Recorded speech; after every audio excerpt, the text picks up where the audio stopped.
नमस्कार। रश्मि रथी के पिछले सर्ग में कर्ण अर्जुन को ललकारता है और कहता है कि सस्ता सुयश पाकर फूलना छोड़ और साहस है तो मुझसे टकरा। गुरु द्रोणाचार्य भी कर्ण की इस ललकार से घबरा जाते हैं कि कहीं यह तपस्वी युवक कर्ण अर्जुन से संसार का सबसे बड़ा धनुर्धर होने का मान न छीन ले।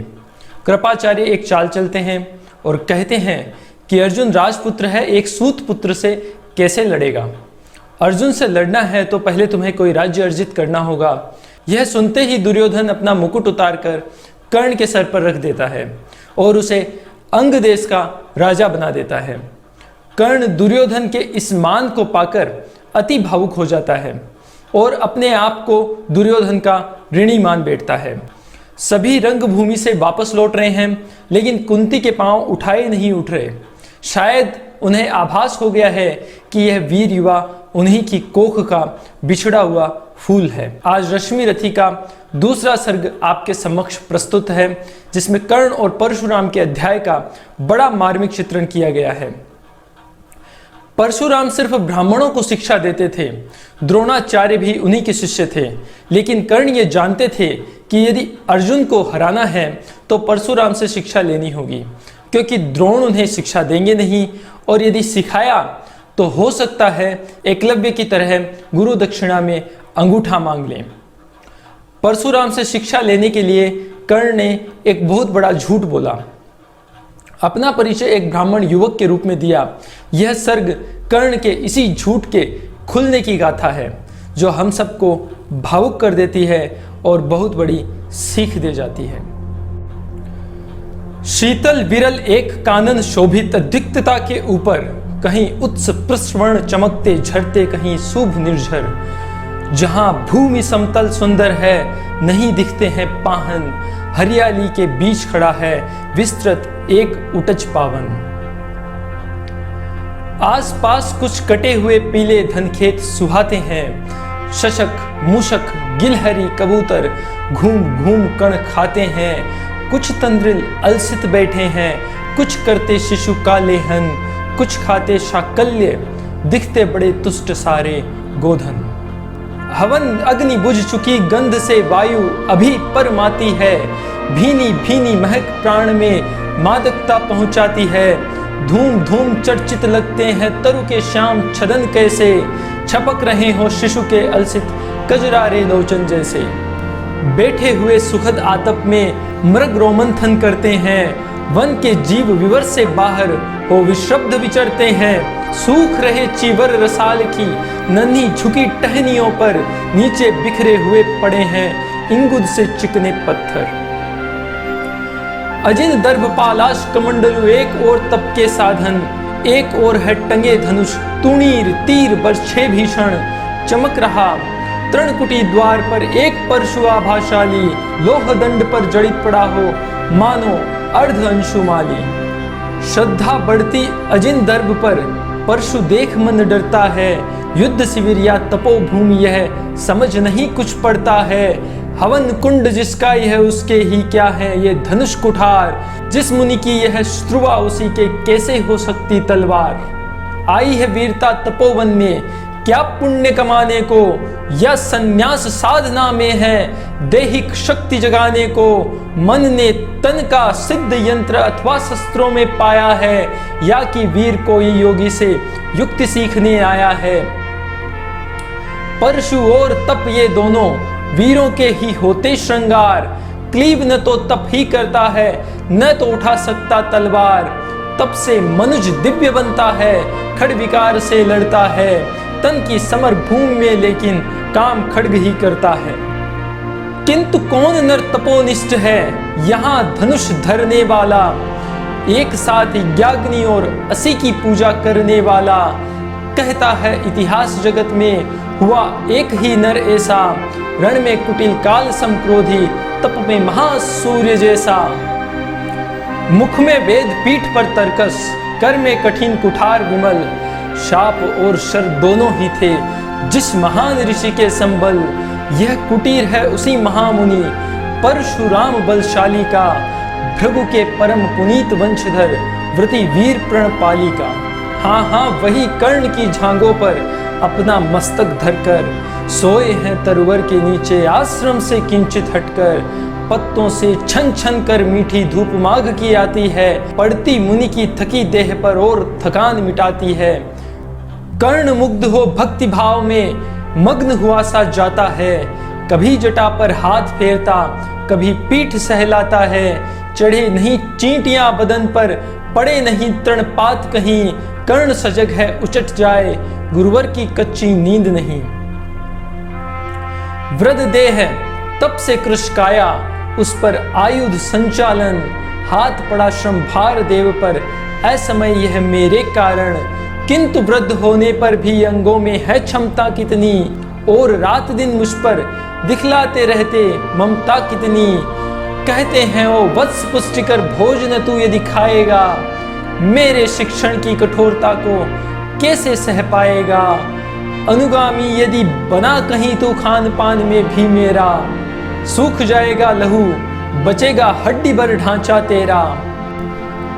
जरा सोच कितनी कठोरता से मैं तुझे चलाता हूँ, और नहीं तो एक पाव दिन भर में रक्त जलाता हूँ। इसकी पूर्ति कहाँ से होगी बना अगर तू सन्यासी, इस प्रकार तो चबा जाएगी तुझे भूख सत्यानाशी। पत्थर से हो मांसपेशियां, लोहे से भुजदंड अभय, नस नस में हो लहर आग की, तभी जवानी पाती जय। विप्र हुआ तो क्या रखेगा रोक अभी से खाने पर, कर लेना घनघोर तपस्या वै चतुर्थ के आने पर। ब्राह्मण का है धर्म त्याग पर, क्या बालक भी त्यागी हो, जन्म साथ सिलोक्ष व्रति के ही क्या वे अनुरागी हो। क्या विचित्र रचना समाज की, गिरा ज्ञान ब्राह्मण घर में, मोती बरसा वैश्य वेश्म में, पड़ा खड्ग क्षत्रिय कर में। खड्ग बड़ा उद्वत होता है, उद्वत होते हैं राजे, इसीलिए तो सदा बनाते रहते वे रण के बाजे। और करे ज्ञानी ब्राह्मण क्या, असी विहीन मन डरता है, राजा देता मान भूप का वह भी आदर करता है। सुनता कौन यहाँ ब्राह्मण की, करते सब अपने मन की, डूबो रही शोणित में भूको, भूपों की लिप्सा रण की। और रण भी किस लिए नहीं, जग से दुख देने भगाने को, पर शोषक पथ भ्रांत मनुष्य को नहीं धर्म पर लाने को। रण केवल इसलिए कि राजे और सुखी हो मानी हो, और प्रजाएं मिले उन्हें वे और अधिक अभिमानी हो। रण केवल इसलिए कि वे कल्पित अभाव से छूट सकें, बड़े राज्य की सीमा जिससे अधिक जनों को लूट सकें। रण केवल इसलिए कि सत्ता बढ़े नहीं पत्ता डोले, भूपों के विपरीत न कोई कहीं कभी कुछ भी बोले। जो जो मिलती विजय अहम नरपति का बढ़ता जाता है, और जोर से वह समाज के सिर पर चढ़ता जाता है।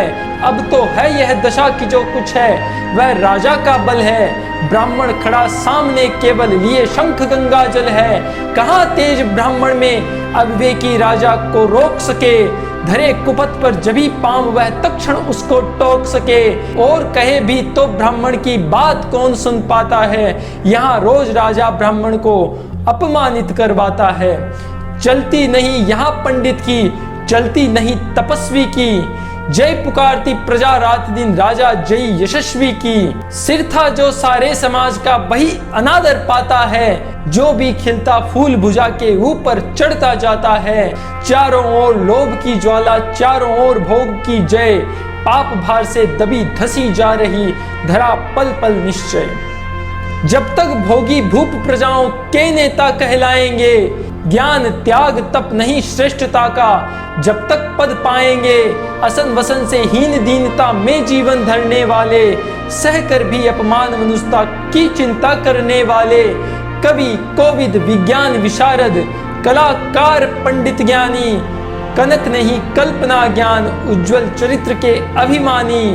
इन विभूतियों को जब तक संसार नहीं पहचानेगा, राजाओं से अधिक पूज्य जब तक न इन्हें वह मानेगा, तब तक पड़ी आग में धरती इसी तरह अकुलाएगी। चाहे जो भी करे दुखों से छूट नहीं वह पाएगी। थकी जीव समझाकर गहरी लगी ठेस अभिलाषा को, भूप समझता और कुछ नहीं छोड़ खड्ग की भाषा को। रोक टोक से नहीं सुनेगा। नृप समाज अविचारी है, ग्रीवा हर निष्ठुर कुठार का यह मदांध अधिकारी है। इसीलिए तो मैं कहता हूँ, अरे ज्ञानियों खड्ग धरो, हरा न सका जिसको कोई भी, भूखा भय तुम त्रास हरो। नित्य कहा करते हैं गुरुवर, खड्ग महाभयकारी है, इसे उठाने का जग में हर एक नहीं अधिकारी है। वही उठा सकता है इसको जो कठोर हो कोमल भी, जिसमें हो धीरज वीरता और तपस्या का बल भी। वीर वही है जो कि शत्रु पर जब भी खड्ग उठाता है, मानवता के महागुणों की सत्ता भूल न जाता है। सीमित जो रख सके खड्ग को पास, उसी को आने दो, विप्र जाति के सिवा किसी को मत तलवार उठाने दो। जब जब मैं सर चाप उठाकर कर्तव्य कुछ दिखलाता हूँ, सुनकर आशीर्वाद देव का धन्य धन्य हो जाता हूँ। जियो जियो ऐ वत्स, तीर तुमने कैसा यह मारा है, दहक उठा वन उधर इधर, फूटी निर्झर की धारा है।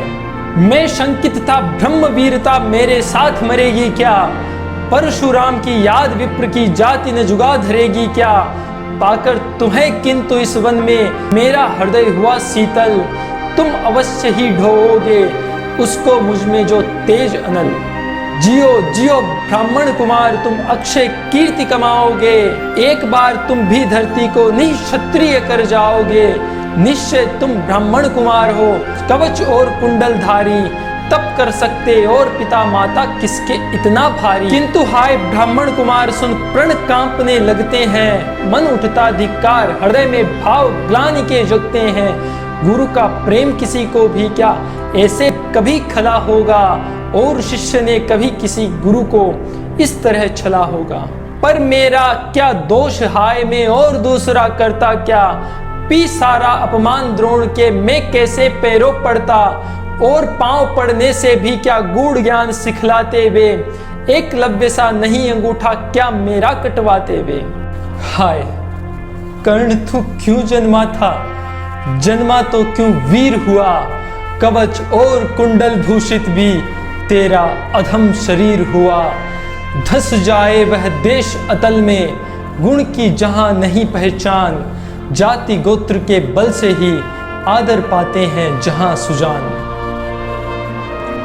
नहीं पूछता है कोई तुम व्रती वीर या दानी हो, सभी पूछते मात्र यही तुम किस कुल के अभिमानी हो। मगर मनुष्य क्या करे, जन्म लेना तो उसके हाथ नहीं, चुनना जाति और कुल अपने बस की तो बात नहीं। मैं कहता हूं अगर विधाता नर को मुट्ठी में भरकर कहीं छींट दे ब्रह्मलोक से नीचे ही भूमंडल पर, तो भी विविध जातियों में ही मनुष्य यहाँ आ सकता है। नीचे है क्यारियां बनी तो बीज कहाँ जा सकता है। कौन जन्म लेता किस कुल में, आकस्मिक ही है यह बात, छोटे कुल पर किंतु यहाँ होते तब भी कितने आघात। हाय जाति छोटी है तो फिर सभी हमारे गुण छोटे, जाति बड़ी तो बड़े बने वे रहे लाख चाहे खोटे। गुरु को लिए कर्ण चिंतन में था जब मग्न अचल बैठा, तभी एक विष कीट कहीं से आसन के नीचे बैठा। वज्र दंष्ट वह लगा कर्ण के उर को कुतर कुतर खाने, और बनाकर छिद्र मांस में मंद मंद भीतर जाने। कर्ण विकल हो उठा दुष्ट भौरे पर हाथ धरे कैसे, बिना हिलाए अंग कीट को किसी तरह पकड़े कैसे। पर भीतर उस धसे कीट तक हाथ नहीं जा सकता था, बिना उठाए पांव शत्रु को कर्ण नहीं पा सकता था। किंतु पांव के हिलते ही गुरुवर की नींद उचट जाती, सहम गई यह सोच कर्ण की भक्तिपूर्ण विहल छाती। सोचा उसने अथय कीट यह पिए रक्त पीने दूंगा, गुरु की कच्ची नींद तोड़ने का पर पाप नहीं लूंगा। बैठा रहा अचल आसन से कर्ण बहुत मन को मारे, आह निकाले बिना सिलासी सहनशीलता को धारे। किंतु लहू की गर्म धार जो सहसा आने लगी तन में, परशुराम जग पड़े रक्त को देख हुए विस्मित मन में। कर्ण झपट कर उठा इंगितों में गुरु से आज्ञा लेकर, बाहर किया कीट को उसने छत में से उंगली देकर। परशुराम बोले शिव शिव, तूने यह की मूर्खता बड़ी, सहता रहा अचल जाने कब से ऐसी वेदना कड़ी। तनिक लजाकर कहा कर्ण ने, नहीं अधिक पीड़ा मुझको, महाराज क्या कर सकता है यह छोटा सा कीड़ा मुझको। मैंने सोचा हिला डुला तो वृथा आप जग जाएंगे, क्षण भर को विश्राम मिला जो नाहक उसे गमाएंगे। निश्चल बैठा रहा सोच यह कीट स्वयं उड़ जाएगा, छोटा सा यह जीव मुझे कितनी पीड़ा पहुंचाएगा। पर यह तो भीतर धंसता ही गया, मुझे हैरान किया। लज्जित हूं इसीलिए कि सब कुछ स्वयं आपने देख लिया। परशुराम गंभीर हो गए, सोच न जाने क्या मन में। फिर सहसा क्रोधाग्नि भयानक भभक उठी उनके तन में। दांत पीस आंखें तरेर कर बोले, कौन छली है तू, ब्राह्मण है या और किसी अभिजन का पुत्र बलि है तू। सहनशीलता को अपना कर ब्राह्मण कभी न जीता है, किसी लक्ष्य के लिए नहीं अपमान हलाहल पीता है। सह सकता जो कठिन वेदना, पी सकता अपमान वही। बुद्धि जलाती जिसे तेज का, कर सकता बलिदान वही। तेज पुंज ब्राह्मण तिल तिल कर जले, नहीं यह हो सकता। किसी भी दशा में स्वभाव वह अपना कैसे खो सकता। कसक भोगता हुआ विप्र निश्चल कैसे रह सकता है। इस प्रकार की चुभन वेदना क्षत्रिय ही सह सकता है। तू अवश्य क्षत्रिय है पापी, बता न तो फल पाएगा। परशुराम के कठिन शाप से अभी भस्म हो जाएगा। क्षमा क्षमा हे देव दया में, गिरा कर्ण गुरु के पद पर। मुख विवर्ण हो गया अंक, कांपने लगे भय से थर थर। सूत पुत्र में शूद्र कर्ण हूँ, करुणा का अभिलाषी हूँ। जो भी हूँ पर देव आपका अनुचर अंतेवासी हूँ। छली नहीं में हाय किंतु छल का ही तो यह काम हुआ। आया था विद्या संचय को किंतु व्यर्थ बदनाम हुआ। बड़ा लोभ था बनु शिष्य में कार्तवीर्य के जेता का। तपोदीप्त सूरमा विश्व के नूतन धर्म प्रणेता का। पर शंका थी मुझे सत्य का, अगर पता पा जाएंगे। महाराज मुझ सूत पुत्र को कुछ भी नहीं सिखाएंगे। बता सका मैं नहीं इसी से, प्रभो जाति अपनी छोटी। करे देव विश्वास भावना, और न थी कोई खोटी। पर इतने से भी लज्जा में हाय गड़ा सा जाता हूँ। मारे बिना हृदय में अपने आप मरा सा जाता हूँ। छल से पाना मान जगत में किलबिश है, मल ही तो है। ऊंचा बना आपके आगे सचमुच यह छल ही तो है। पाता था सम्मान आज तक दानी व्रती बलि होकर। अब जाऊंगा कहाँ स्वयं गुरु के सामने छली होकर। करे भस्म ही मुझे देव सन्मुख है मस्तक नत मेरा। एक कसक रह गई नहीं पूरा जीवन का व्रत मेरा। गुरु की कृपा शाप से जलकर अभी भस्म हो जाऊंगा। पर मधांध अर्जुन का मस्तक देव कहाँ में पाऊंगा। यह तृष्णा यह विजय कामना मुझे छोड़ क्या पाएगी। प्रभु अतृप्त वासना मरे पर भी मुझको भरमाएगी। दुर्योधन की हार देवता कैसे सहन करूंगा मैं। अभय देख अर्जुन को मरकर भी तो रोज मरूंगा मैं। अभय देख अर्जुन को मरकर भी तो रोज मरूंगा मैं। परशुराम का शिष्य कर्ण पर जीवन दान न मांगेगा। बड़ी शांति के साथ चरण को पकड़ प्राण निज त्यागेगा। प्रस्तुत हूं दे शाप किंतु अंतिम सुख तो यह पाने दे। इन्हीं पाद पद्मों के ऊपर मुझको प्राण गंवाने दे। लिपट गया गुरु के चरणों से विकल कर्ण इतना कहकर। दो कणिकाएं गिरी अश्रु की गुरु की आंखों से बहकर। बोले हाय कर्ण तू ही प्रतिभट अर्जुन का नामी है। निश्चल सखा धात्र राष्ट्रों का विश्व विजय का कामी है। अब समझा किस लिए रात दिन तू वेशा श्रम करता था। मेरे शब्द शब्द को मन में क्यों सीपी सा धरता था। देखे अगणित शिष्य द्रोण को भी कर्तव्य कुछ सिखलाया। पर तुझसा जिज्ञासु आज तक कभी नहीं मैंने पाया। तूने जीत लिया था मुझको निज पवित्रता के बल से। क्या था पता लूटने आया है कोई मुझको छल से। किसी और पर नहीं किया वैसा स्नेह में करता था। सोने पर भी धनुर्वेद का ज्ञान कान में भरता था। नहीं किया कार्पण्य दिया जो कुछ था मेरे पास रतन। तुझ में निज को सौंप शांत हो अभी अभी प्रमुदित था मन। पापी बोल अभी भी मुख से तू न सूत रथ चालक है। परशुराम का शिष्य विक्रमी विप्रवंश का बालक है। सूत वंश में मिला सूर्य सा कैसे तेज प्रबल तुझको। किसने लाकर दिए कहां से कवच और कुंडल तुझको। सूत सा रखा जिसे उसको कैसे कठोर हो मारू में। जलते हुए क्रोध की ज्वाला लेकिन कहां उतारू में। पद पर बोला कर्ण दिया था जिसको आंखों का पानी। करना होगा ग्रहण उसी को अनल आज हे गुरु ज्ञानी। बरसाइए अनल आंखों से सिर पर उसे संभालूंगा। दंड भोग जलकर मुनि सत्तम छल का पाप छुड़ा लूंगा। परशुराम ने कहा कर्ण तू भेद नहीं मुझको ऐसे। तुझे पता क्या सता रहा मुझको असमंजस कैसे। पर तूने छल किया दंड उसका अवश्य ही पाएगा। परशुराम का क्रोध भयानक निष्फल कभी न जाएगा। मान लिया था पुत्र इसी से प्राण दान तो देता हूँ। पर अपनी विद्या का अंतिम चरम तेज हर लेता हूँ। सिखलाया ब्रह्मास्त्र तुझे जो काम नहीं वह आएगा। है यह मेरा शाप समय पर उसे भूल तू जाएगा। कर्ण विकल हो खड़ा हुआ कहे हाय किया यह क्या गुरुवर। दिया शाप अत्यंत निदारुण लिया नहीं जीवन क्यों हर।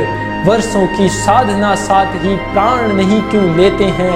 अब किस सुख के लिए मुझे धरती पर जीने देते हैं। परशुराम ने कहा कर्ण ये शाप अटल है सहन करो। जो कुछ मैंने कहा उसे सिर पर ले सादर वहन करो। इस महेंद्र गिरी पर तुमने कुछ थोड़ा नहीं कमाया है। मेरा संचित निखिल ज्ञान तूने मुझसे ही पाया है। रहा नहीं ब्रह्मास्त्र एक इससे क्या आता जाता है। एक शस्त्र बल से नवीर कोई सब दिन कहलाता है। नई कला नूतन रचनाएं नई सूझ नूतन साधन। नए भाव नूतन उमंग से वीर बने रहते नूतन। तुम तो स्वयं दीप्त पौरुष हो कवच और कुंडलधारी। इनके रहते तुम्हें जीत पाएगा कौन सुभट भारी।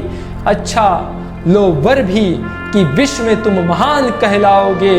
भारत का इतिहास कीर्ति से और धवल कर जाओगे। अब जाओ लो विदा वत्स कुछ कड़ा करो अपने मन को। रहने देते नहीं यहाँ पर हम अभिशप्त किसी जन को। हाय छीनना पड़ा मुझी को दिया हुआ अपना ही धन। सोच सोच यह बहुत विकल हो रहा नहीं जाने क्यों मन। व्रत का पर निर्वाह कभी ऐसे भी करना होता है। इस कर से जो दिया उसे उस कर से हरना होता है। अब जाओ कर्ण तुम कृपा करके मुझको निसंग करो। देखो मत यूं सजल दृष्टि से व्रत मेरा मत भंग करो। आह बुद्धि कहती कि ठीक था जो कुछ किया। परंतु हृदय मुझसे कर विद्रोह तुम्हारी मना रहा जाने क्यों जय। अनायास गुणशील तुम्हारे मन में उगते आते हैं। भीतर किसी अश्रु गंगा में वे मुझे बोर नहलाते हैं। जाओ जाओ कर्ण मुझे बिल्कुल असंग हो जाने दो। बैठ किसी एकांत कुंज में मन को स्वस्थ बनाने दो। भय है तुम्हें निराश देखकर छाती कहीं न फट जाए। फिरा न लूं अभिशाप पिघल कर वाणी नहीं उलट जाए। इस प्रकार कह परशुराम ने फिरा लिया आनंद अपना। जहां मिला था वहीं कर्ण का बिखर गया प्यारा सपना। छूकर उनका चरण कर्ण ने अर्घ अश्रु का दान किया। और उन्हें जी भर निहार कर मंद मंद प्रस्थान किया। परशुधर के चरण की धूलि लेकर उन्हें अपने हृदय की भक्ति देकर निराशा से विकल टूटा हुआ सा किसी गिरी श्रृंखला से छूटा हुआ सा चला खोया हुआ सा कर्ण मन में कि जैसे चांद चलता हो गगन में। कि जैसे चांद चलता हो गगन।